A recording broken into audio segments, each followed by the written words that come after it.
And I just want the audience to get who you are and how you have made it to where you are in part of your struggle, your journey, because nothing stops you and nothing slows you down. And if you don't like what happens to you, you say, no, thank you, no, thank not you. receiving. Right. So share. Well, that actually just reminds me of one of my favorite stories, which is a Zen Buddhist is walking through the forest having a beautiful, peaceful, serene experience. And then a man comes up to him and starts to scream at him and swear at him and insult him and be degrading. And the entire time the Zen Buddhist just seems happy and fine. So eventually the abusive man just walks off in a huff, right?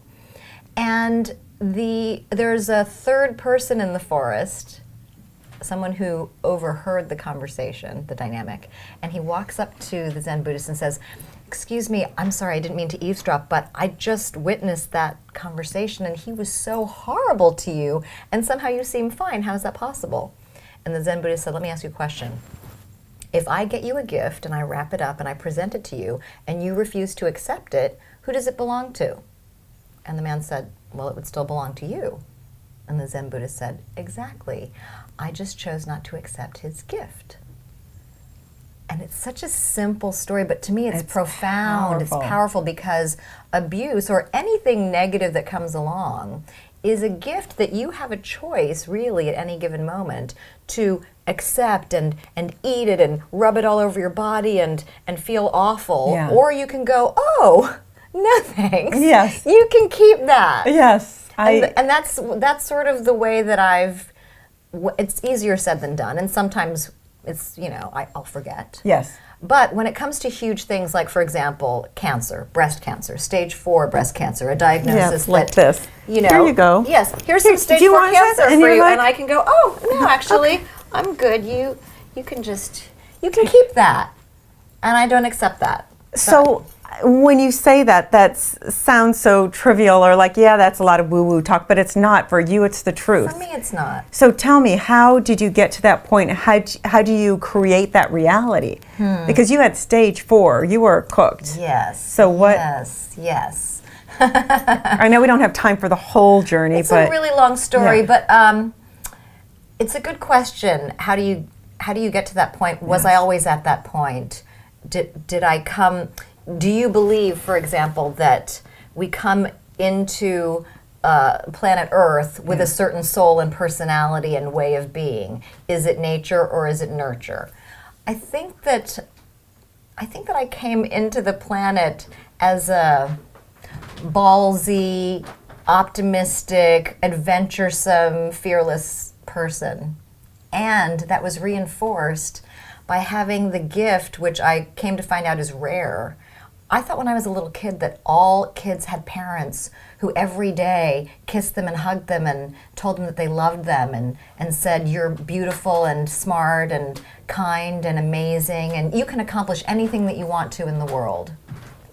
That's how I was raised.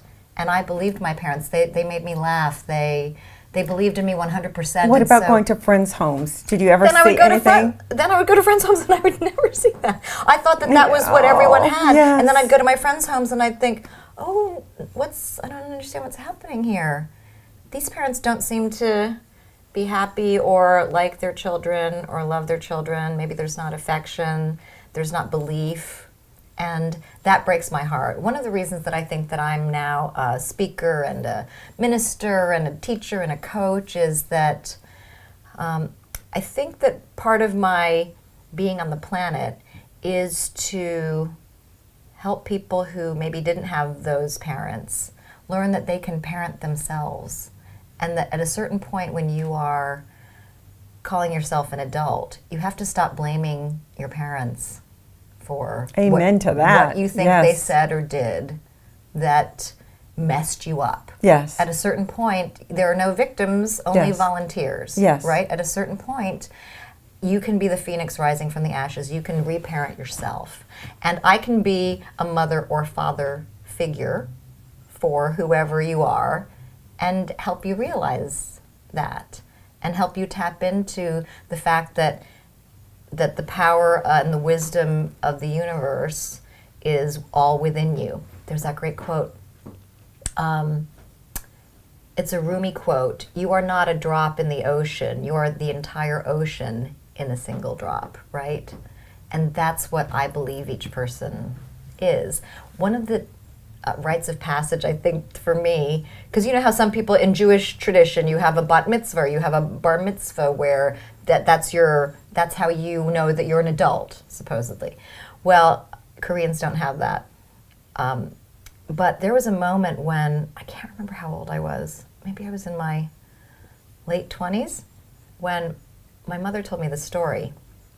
She said that when I was born, she and my father were both relatively new to the United States, and they were first-time parents. They were in their 20s themselves. Yes. They had no idea how to raise a baby. This was their first child, and they were so nervous. And they bought that book by Benjamin Spock about how to raise. Now there's different people and different books that people read, but it was all about how to raise your child. And they had read one chapter about how if your baby is crying in her crib at night, you do not go in there and pick her up every time she cries, because she needs to learn to self-soothe, right? I so don't agree with that. So here's the thing. Yeah. They read that book that was written by some American expert, and my mom told me that I would be crying in my crib at night, and because they were trying to do the right thing, they would sit on their own bed and grab each other's hands really tightly to prevent the other one from going and picking me up when I was crying. And she said they would look at each other and cry. They would hold hands and cry because it was breaking their hearts not to go pick me up, but they were trying to do what the book said, right, and that was the right thing. And what just moves me so deeply about that is that who cares whether or not that was the right thing to do? The point is that they were doing the best they could, and they were trying to do the right thing by me. And that was the moment when I realized that my parents, it's not their only function on the planet to be my parents. They're just people. They're just human beings who are doing the best they could. And any mistake that I ever thought they made was just them as people. And that's how I first felt like I was an adult, when I started to see my parents as just people, human beings that are flawed, that are doing the best they could